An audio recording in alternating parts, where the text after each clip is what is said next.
How's it going, guys? My name's Alex McLeod, and in this video I'm going to tell you about the 5 precepts of Buddhism and how you can use them. This topic was requested by Jay. If you'd like to request a topic, you can leave it in the comments section down below. And if you'd like to help us reach more people, please leave a like, subscribe, ring the bell icon for notifications, and share this video with your friends. The 5 precepts are vows that certain lay Buddhists will undertake, usually for their entire lifetime, but sometimes not. It really depends. These vows, these 5, are the basis on which all of the other sets of vows that the monks or the lay practitioners that undertake for special purposes like holidays and ceremonies and things, these 5 are what they're all based on. The extended sets of vows become bigger and bigger as you take on more and more, but the next step up would be the 8 precepts, and then you would go into some of the Vinaya vows. But these 5 are the basis, and they are to help your practice grow, basically. They are simple little moral vows to help you lead a morally upright life, basically. Now, the 5 precepts are the vow to abstain from taking a life, the vow to abstain from taking that which was not given freely, the vow to abstain from the misuse of the senses or sexual misconduct, the vow to refrain from using or misusing speech or lying, or however you want to interpret that, and the vow to abstain from using alcohol or drugs to become heedless. This probably needs a little bit of elaboration. For instance, there are some that take the vow to abstain from taking a life to mean that you should not eat meat, or that you can't kill bugs, or any number of other things. You can take these vows as far or as small as you want to, because there's no real consensus on what they actually mean. So, like I said, some people, the vow to abstain from taking a life means you can't eat meat, you can't kill bugs, you can't take antibacterials, all that kind of stuff. Obviously, not taking antibacterial or other parasite killing things would make for a rougher life if you ended up with something that could be much more easily cured by taking something like an antiviral, antibacterial, or anything like that. And in my opinion, I don't think this extended to eating meat.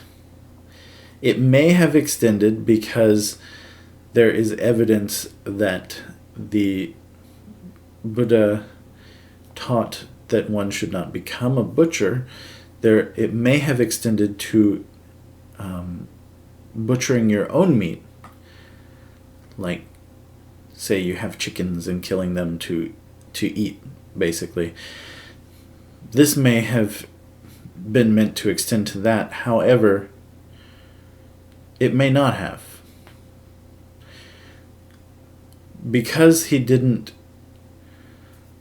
outright ban the eating of meat in any of the vows, any of the earlier vows. So there are some of the later vows that were changed by the monks because there are provisions in place in the Vinaya vows to change them, provided there is a consensus among the monks, among the Sangha, to do so.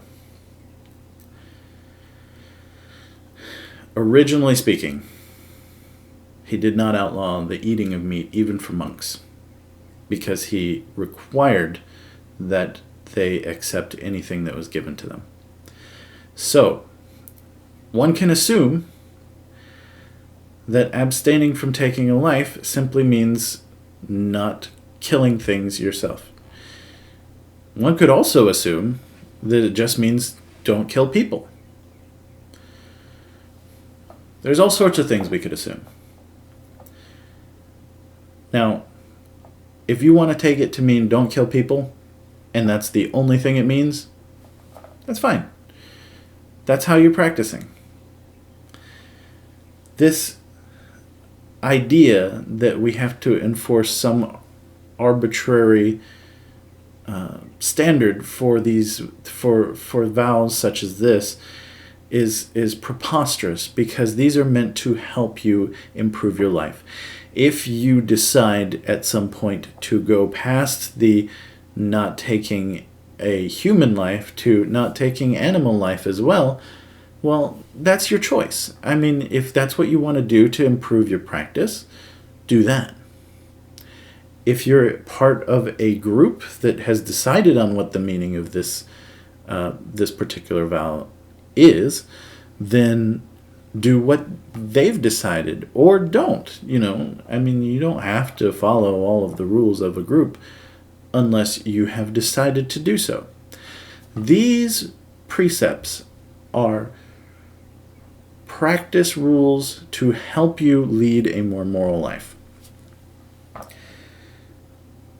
Now, it's obvious that killing a person would break this precept.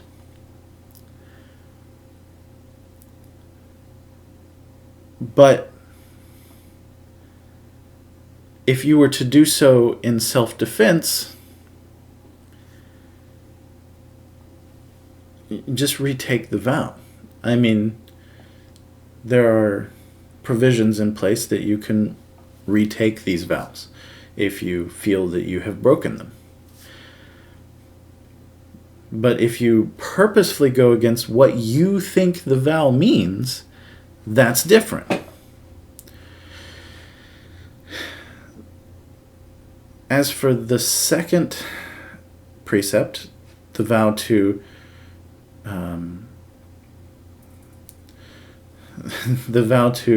abstain from taking that which was not given, that really means to not steal.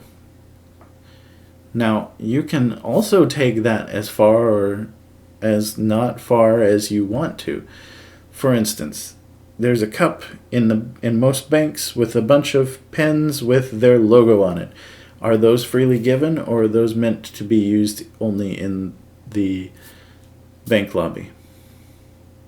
Don't know. It doesn't say, take me. It's there, and there's a lot of them. So you can assume that they mean for you to take them, or you can assume that they are there because people take them. But again, this is up to your interpretation. Do as best as you can. The vow to abstain from misuse of the senses or sexual misconduct. There are a lot of people who are arguing over this one. What does this mean? Does it mean a monogamous relationship? Does it mean any number of other things, as long as you're not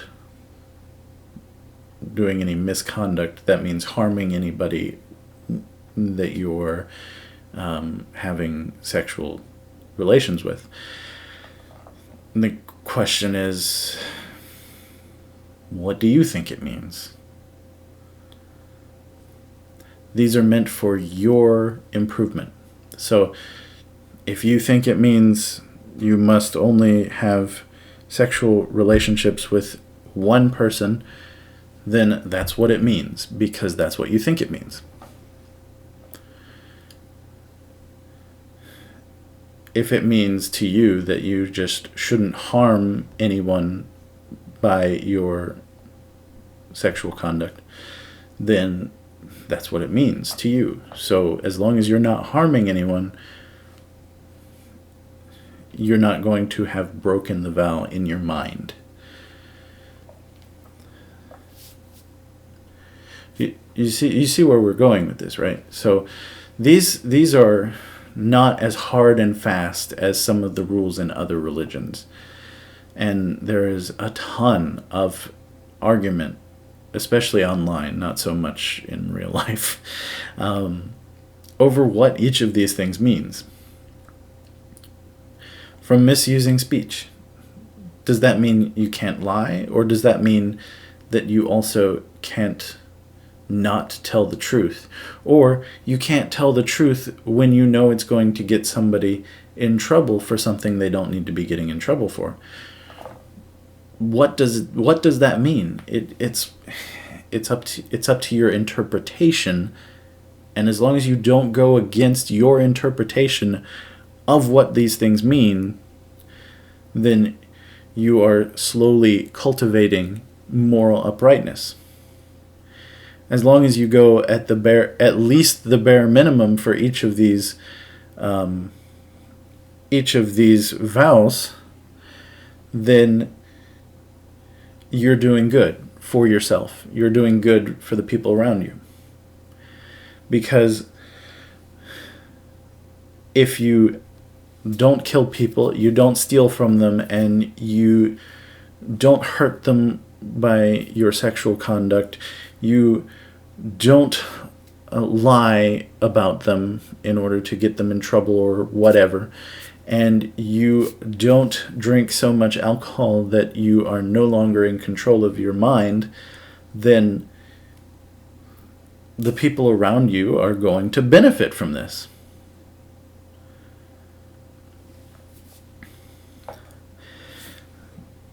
That's the point.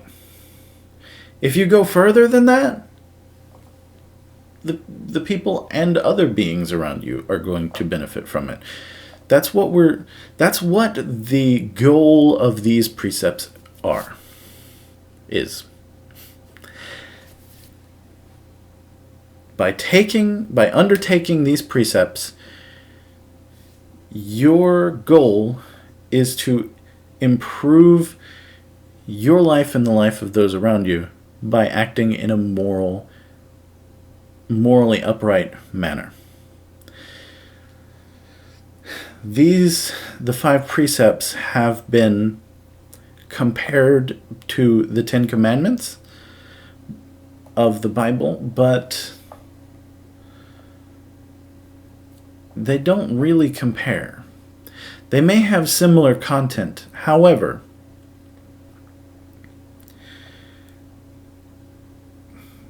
their purpose is fundamentally different.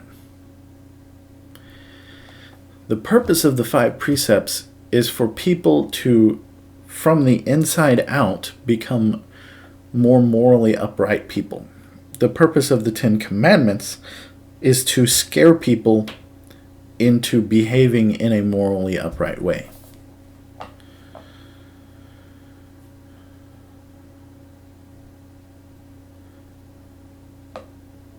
Now, that may be a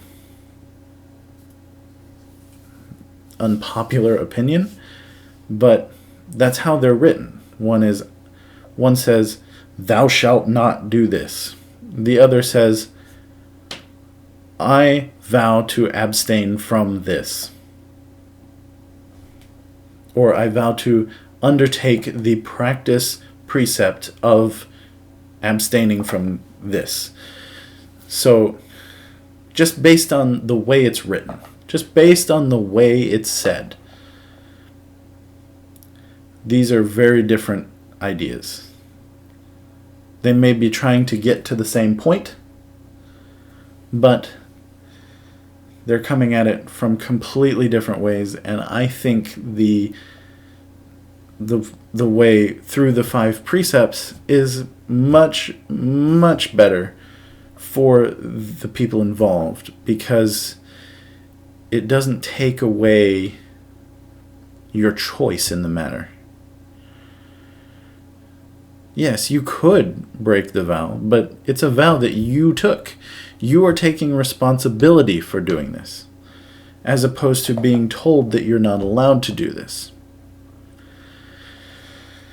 These vows are often given to lay practitioners in a ceremony. Sometimes repeatedly throughout their life, a person will undertake these vows. And often this will be included as part of the initiation or conversion ceremony, along with the 3 jewels, as seen in the other video. And regardless of how it's undertaken, it's usually meant to be, this is how you live your life. If you'd like me to answer a question or would like to request a topic, please leave it in the comment section down below. And if you'd like to help me reach more people with this information, please leave a like, subscribe, and share with your friends. And I will see you next Friday. Thanks for watching.